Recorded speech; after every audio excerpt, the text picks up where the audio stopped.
You play love. I play truth. My wife told me to sleep in the garage while her real boyfriend came over. She had no idea who I really was. 18 years in intelligence operations, and she thought I was just a quiet IT guy. By 3 a.m., I had 83 missed calls. Her text said, "Who the hell are you? My name is Ryan Harriman. I'm 47 years old, and for the past 4 years, I've been living a lie. Not the kind of lie most people tell, the kind that becomes your entire existence. For 18 years before that, I worked for a government agency that officially doesn't exist. Deep cover operations across 4 continents. The kind of work where your real name gets buried under layers of false identities, and you learn to become whoever the mission requires. I tracked terrorist cells through the Middle East, dismantled human trafficking networks in Eastern Europe, did things I'll never be allowed to talk about. When I finally retired 4 years ago at 43, I was exhausted, burned out. I'd seen enough darkness to last 10 lifetimes. I wanted something different, something clean and simple. That's how I became Ryan Harriman, mild-mannered cybersecurity consultant who works from home. Average height, lean build, the kind of face that disappears in a crowd. I kept my hair short, wore polo shirts and khakis, said, "Yes, dear," more times than I can count. I was the picture of a domesticated husband. Perfectly, deliberately unremarkable. I met Melissa at a charity event in Denver, where she was managing corporate sponsorships for a children's hospital fundraiser. She was 38 then, successful in her marketing director role, confident and organized. Everything I thought I needed after years of chaos. She seemed stable, someone who could give me the normal life I craved. We dated for 10 months.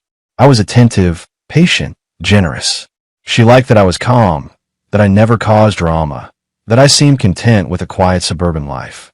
We got married in a small ceremony, bought a 4-bedroom house in a good school district in Aurora, even though we didn't have kids yet. Then came Mason, now 9 years old. Smart kid, loves baseball and science experiments.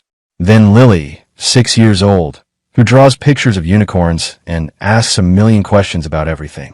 They made everything feel real, like I'd actually left that old life behind for good. But here's the thing about playing a role when you're really good at it. People believe it completely. And I was very, very good at it. Melissa saw exactly what I showed her.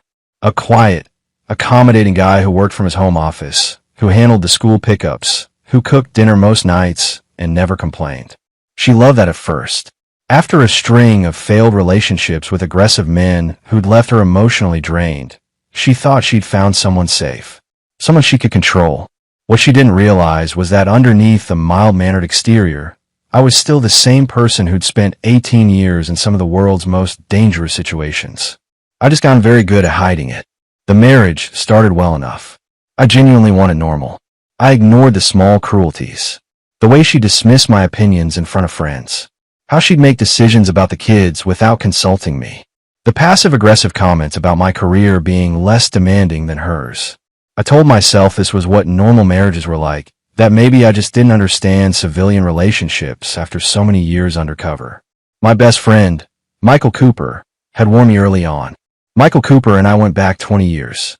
We'd served together overseas, survived situations that would break most people, saved each other's lives more times than either of us could count. He'd left the agency 5 years before me, started a private security consulting firm in Seattle, married a pediatric surgeon named Lisa, who understood the baggage we carried. We talked every month via video call. About 6 months into my marriage, Michael looked at me through the screen with that expression I knew too well. The one that meant he'd spotted something I'd missed. "She doesn't respect you, brother," Michael said, his voice careful. "I can see in how she talks over you, how she dismisses everything you say. You're not building a partnership here. You're being a doormat." I'd gotten defensive. Maybe that's what I need right now. Someone who sees me as normal, not as whatever I used to be. There's a difference between being safe and being invisible, Ryan. You're playing this role so well, you're forgetting who you actually are. I'd brush him off. I wasn't ready to admit he was right. The real turning point came 4 months ago. Melissa started staying late at work 3 or 4 nights a week. Her phone suddenly had a password, something she'd never used before in our entire relationship. She started hitting the gym 5 days a week instead of her usual twice-weekly routine, buying expensive new workout clothes that seemed designed to impress someone, coming home smelling of cologne that wasn't mine. Classic signs. My old training made them impossible to miss.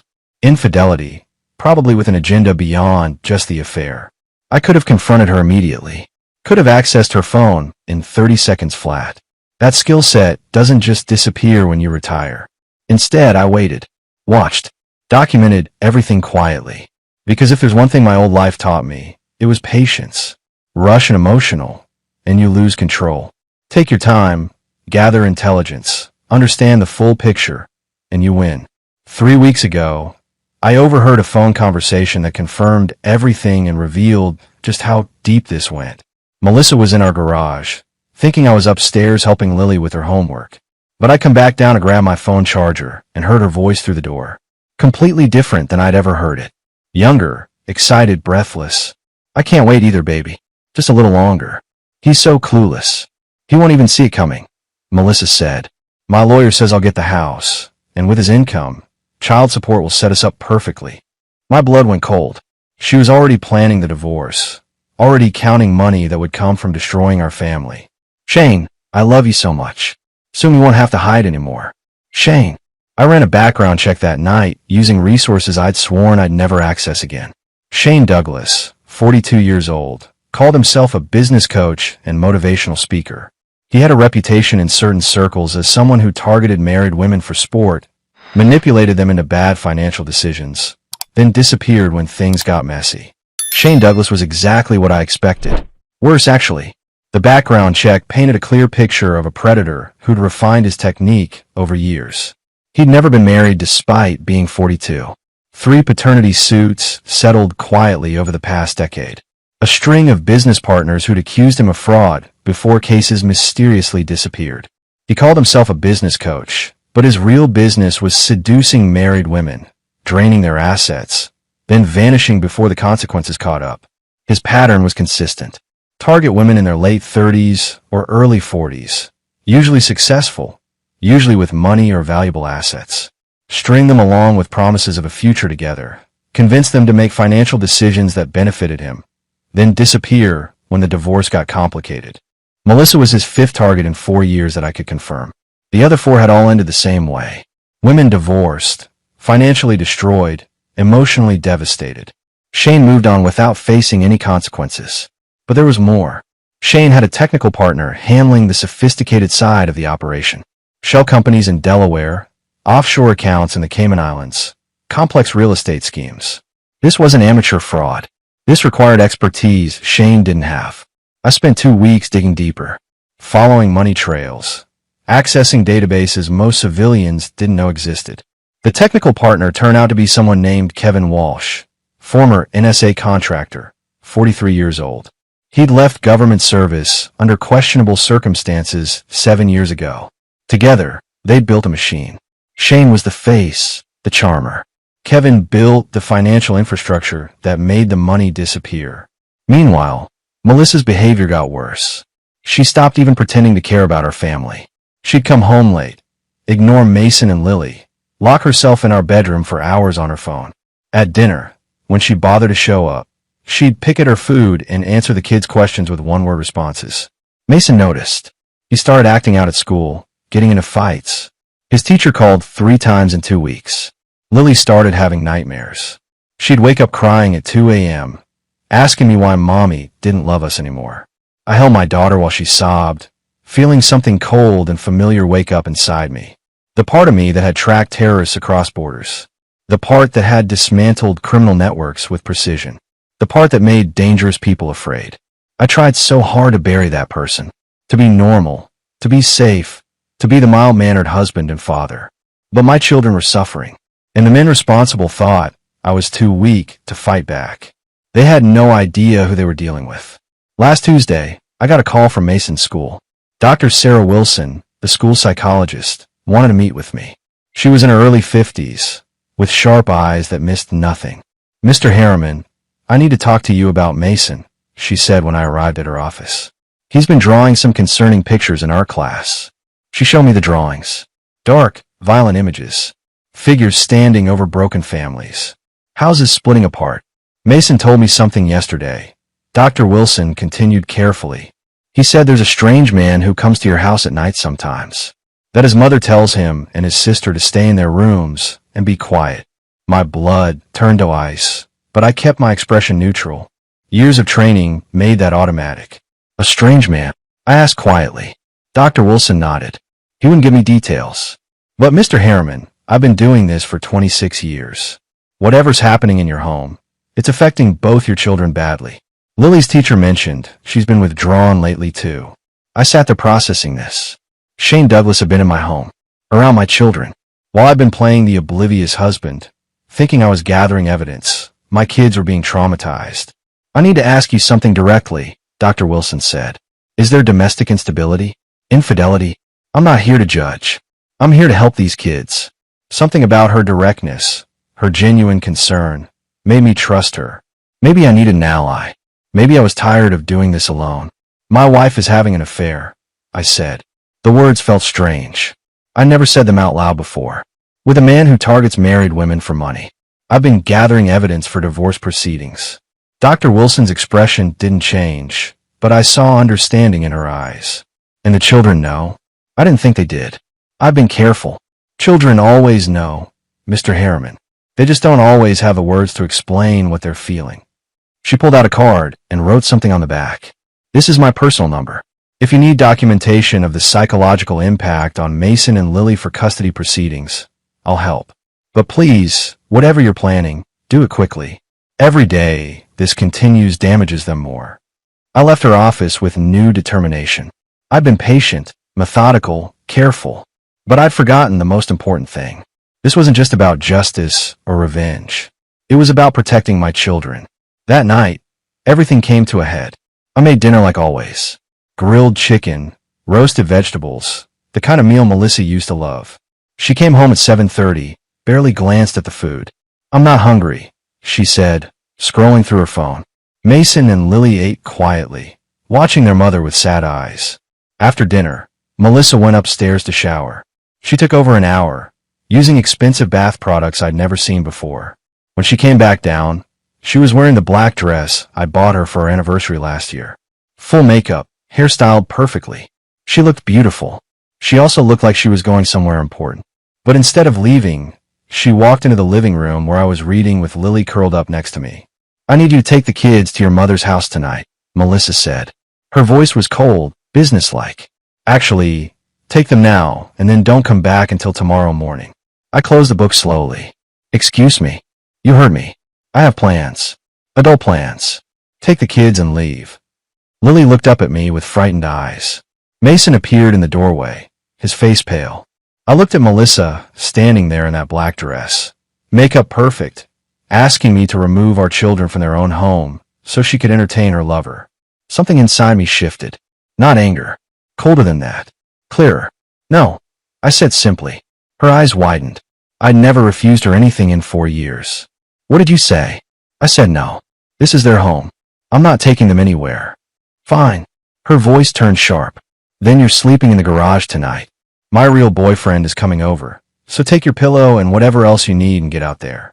He'll be here in an hour, and I want you gone. She said it with such casual cruelty, such absolute confidence that I was too weak to challenge her. Mason appeared at the top of the stairs, his face pale. He'd heard everything. Melissa, I started, my voice still calm. Don't Melissa me. This marriage has been dead for months. We both know it. Shane actually has ambition, actually excites me. You're just here, taking up space. I could have said 1,000 things. Could have told her about the offshore account I'd already flagged to the IRS. Could have mentioned Shane's 3 paternity suits or his pattern of destroying women's lives. Could have explained exactly who I used to be. Instead, I picked up my keys from the coffee table. I heard you. Wait, what are you doing? You told me to leave. I'm leaving. Her confidence faltered. We need to discuss this like adults. Set boundaries for going forward. You just told me to sleep in the garage while your boyfriend visits. I think the boundaries are pretty clear. I walked to the stairs. Mason, Lily, come here please. Both kids came down, Lily holding her stuffed rabbit, both of them looking scared. I knelt down to their level. I need you two to be very brave tonight. Stay in your rooms, okay? No matter what you hear. Lock your doors.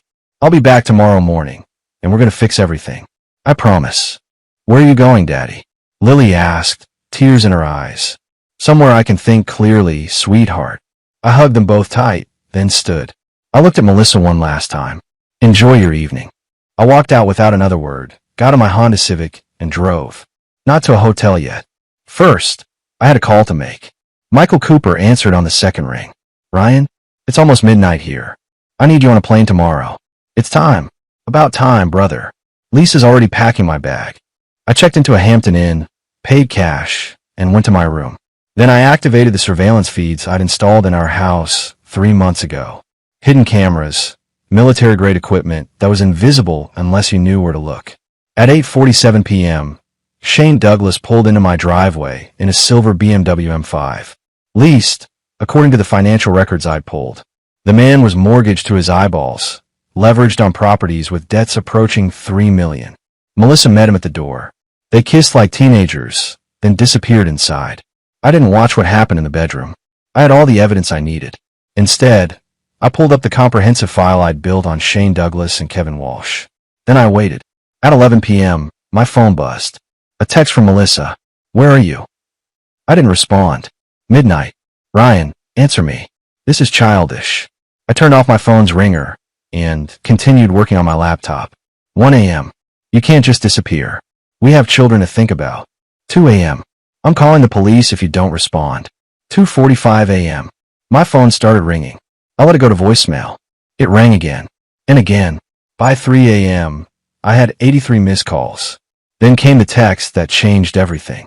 Please come back. Shane saw something on your laptop. He Googled your name and freaked out. Started yelling about you being dangerous. He left. Ryan, who the hell are you?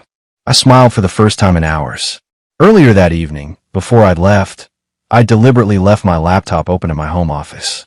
Open to a carefully curated selection of files. Nothing classified enough to bring heat from my old agency, but enough to make any civilian think twice. Military records from my old cover identity, showing me as a Marine Special Operations Officer. Some redacted mission reports with just enough visible to be terrifying. Phrases like high-value target neutralized and operations in hostile territory. A single photo from Syria showing me in full tactical gear, face half hidden, standing over a detained hostile with a rifle. And a newspaper article from 9 years ago about a government operative known only as Carter, who'd stopped a domestic terror attack by eliminating an entire cell before they could strike. Shane had found it all, and it had scared him enough to run. I picked up my phone and sent Melissa one text. Hampton Inn on Route 6, room 318. Don't call tonight. We'll talk tomorrow. Then I turned off the phone completely. Tomorrow, the real work would begin. Tomorrow, I'd stop being the quiet husband who absorbed every insult. Tomorrow, I'd show them both exactly who they'd been underestimating. But tonight, I slept better than I had in months. I woke at 5 a.m., my body still wired to old habits from 18 years of field work. I ran 5 miles on the hotel treadmill, showered, and sat in the lobby with coffee by 7. Michael Cooper walked through the doors at 8:15, a duffel bag over his shoulder. He looked the same as always. Solid, dependable, the kind of man you wanted at your back when things went sideways. Brother, he said, pulling me into a brief hug. You look different. Less like a ghost. I stopped pretending last night. We went up to my room. I spread out everything I compiled over the past 3 months. Financial records, surveillance photos, background checks on Shane Douglas and Kevin Walsh, documented evidence of Melissa's affair and her planned financial destruction of our family. Michael whistled low. This is solid work, Ryan. You've got them dead to rights. It's not enough. I need to protect Mason and Lily. Melissa's already planning to use false allegations against me in custody proceedings. Her lawyer, Rita Walsh, she's Kevin's sister, disbarred 3 years ago for fabricating evidence in divorce cases. They're running a family business, Michael said. Shane charms the wives. Kevin handles the money. Rita manufactures legal leverage. Smart operation. Was a smart operation. I'm about to burn it down. My phone rang. I turned it back on an hour ago. Melissa's name flashed on the screen. Don't answer yet, Michael said. Let her sweat a little longer. Meanwhile, tell me about these kids. How bad is it? I showed him the drawings Mason and Lily had made. The pictures Dr. Sarah Wilson had shared with me. Michael's jaw tightened as he looked through them. These children have been living in a war zone, he said quietly. Ryan, I know you wanted to do this clean, but sometimes you have to fight dirty to protect what matters. I'm ready to fight however I need to. Good. Michael pulled out his laptop. Because I brought some resources. Lisa knows a family court judge here in Colorado. Judge Eleanor Wright. She's got a reputation for not tolerating manipulation or false allegations. If we can get your custody case in front of her, you've got a shot. We spent the next 2 hours building a strategy. Michael had connections I'd almost forgotten about. Former colleagues who owed favors, legal experts who specialize in high-conflict custody cases, forensic accountants who could trace money through any number of shell companies. At 10 a.m., I finally called Melissa back. She answered on the first ring. Ryan, thank God. Where are you? We need to talk. Face to face. Not at the house. Okay, yes. There's a coffee shop on Miller Street. Brew Point. Can you meet me there in an hour? I'll be there. I hung up. Michael looked at me. You want backup? No. I need to do this part alone. But stay ready. If things go sideways, I'll need you. I arrived at Brew Point 15 minutes early. Chose a table in the back corner with clear sight lines to all exits. Old habits. Melissa walked in exactly on time, wearing jeans and a sweater, minimal makeup.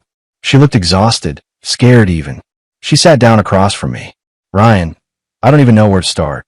Start with the truth, Melissa. Just once, tell me the truth. Melissa's hands shook as she wrapped them around the coffee cup I'd ordered for her. Black, 2 sugars, the way she'd always taken it. Some habits die hard. I made a terrible mistake, she started. Her voice was small, nothing like the confident, cruel woman who'd told me to sleep in the garage 2 nights ago. Shane, he wasn't who I thought he was. Who did you think he was? Someone successful. Someone exciting. Someone who made me feel like I mattered. She looked up at me with tears in her eyes.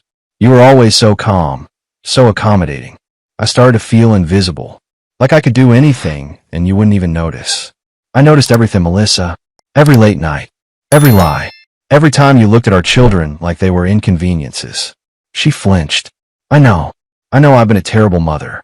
But Shane, he said once we were together, once we got your money in the house, we could start fresh. That he'd help me be better. He was lying. Shane Douglas is a con artist. He's done this to 4 other women in the past 4 years.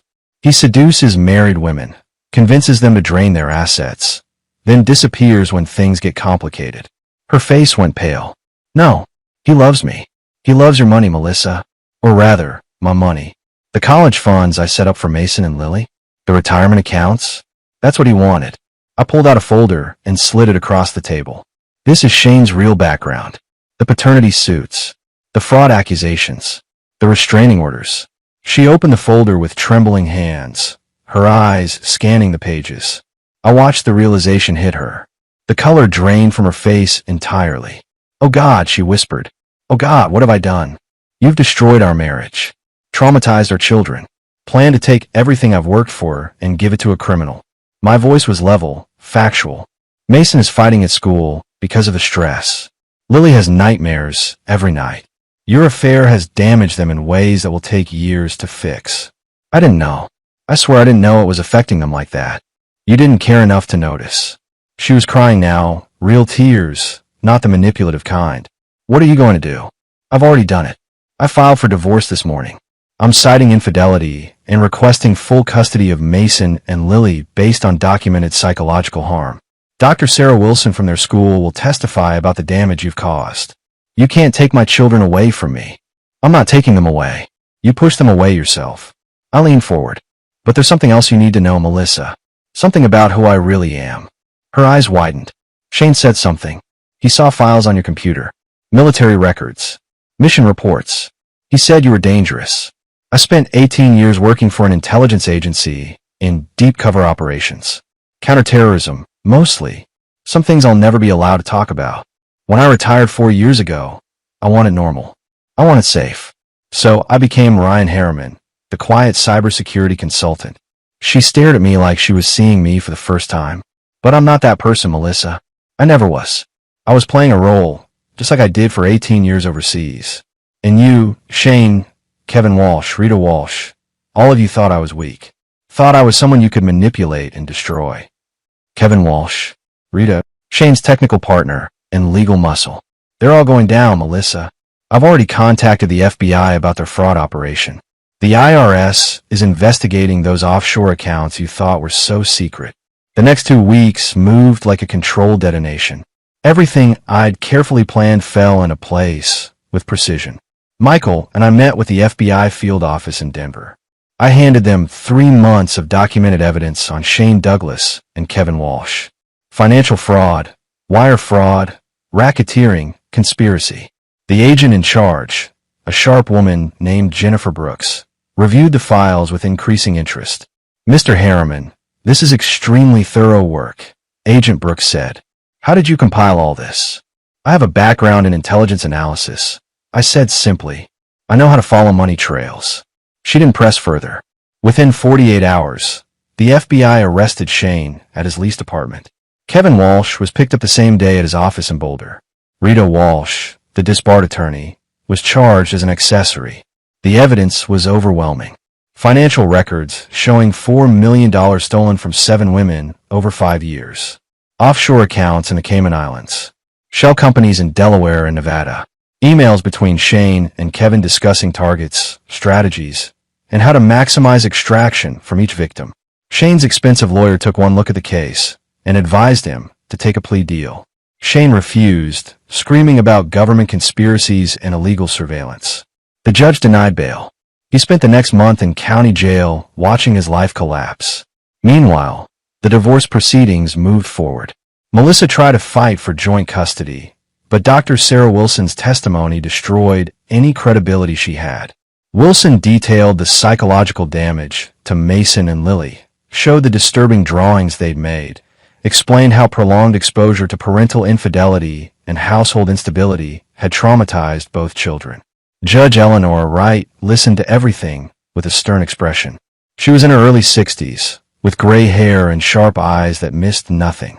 When Melissa's lawyer tried to argue that she'd been deceived by Shane, that she was a victim too, Judge Wright cut him off.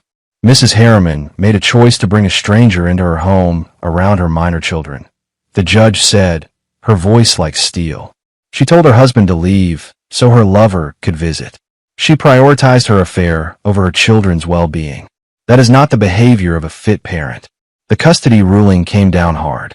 I got primary physical custody of Mason and Lily. Melissa was granted supervised visitation every other weekend, pending completion of parenting classes and family therapy. The financial settlement was equally brutal. The house was mine. The retirement accounts were mine. Melissa got minimal spousal support for 2 years, and even that was contingent on her cooperation with the children's therapy. She left the courtroom in tears, supported by her mother who testified against her own daughter after learning the full extent of what Melissa had done. 3 weeks after the arrests, Shane Douglas went to trial.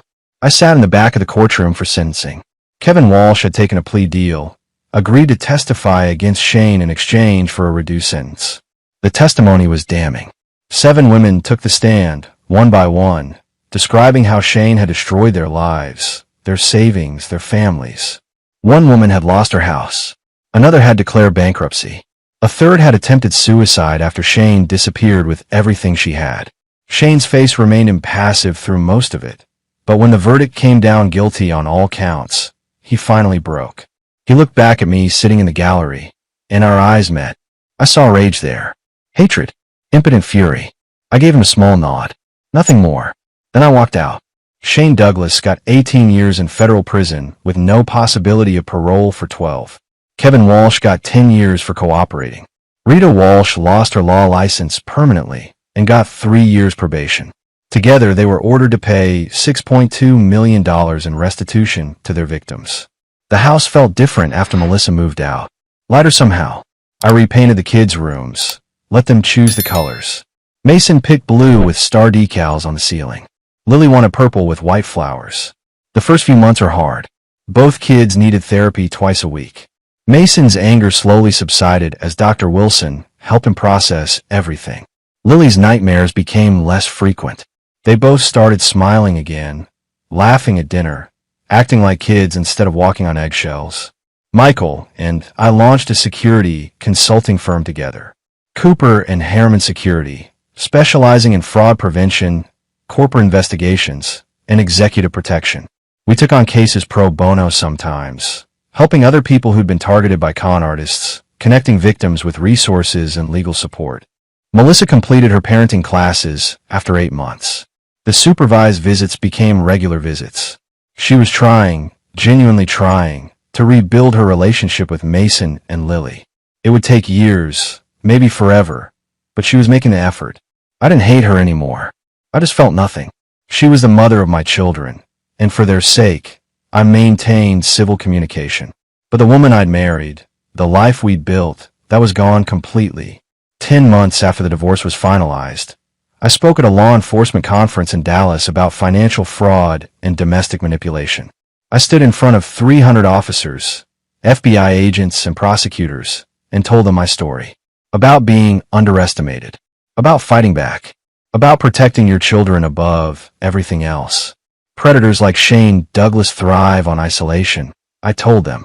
They make victims feel alone and ashamed. Break that isolation, connect the victims, show them the pattern, and suddenly they're not alone anymore. That's how you fight back. Document everything. Stay patient. Never underestimate yourself or anyone else.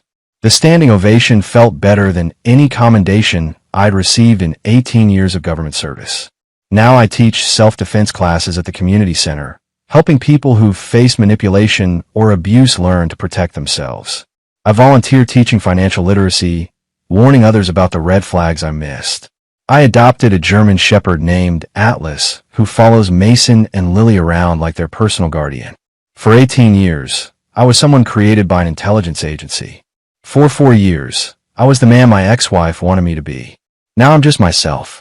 No masks. No pretending. When people ask if I regret anything, I tell them the truth. Melissa telling me to sleep in the garage while her boyfriend visited was the best thing that ever happened to me. It forced me to stop being small, stop pretending to be less than I was. I'm not that quiet man anymore who stayed invisible to keep the peace. I don't hide what I'm capable of. I'm Ryan Harriman, and that's enough.